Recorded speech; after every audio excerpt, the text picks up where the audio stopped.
If you want to disable power button shortcut on POCO F7, then first of all we need to open settings. In settings we're gonna scroll all the way down and then we need to go to additional settings. Over here open the gesture shortcuts, and here we can start with the digital assistant, which we can activate by pressing and holding the power button for half a second.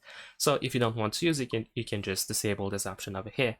Besides that, we also have the launch camera option, so we can start using the camera by double pressing the power button, so you can make sure that this option is disabled.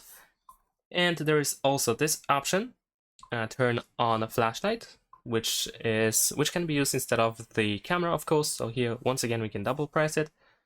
And there is power off, where we can press and hold the power button for half a second or 3 seconds if you have digital assistant activated, in order to show the power menu, but you can also assign it to power button and volume up button shortcut instead.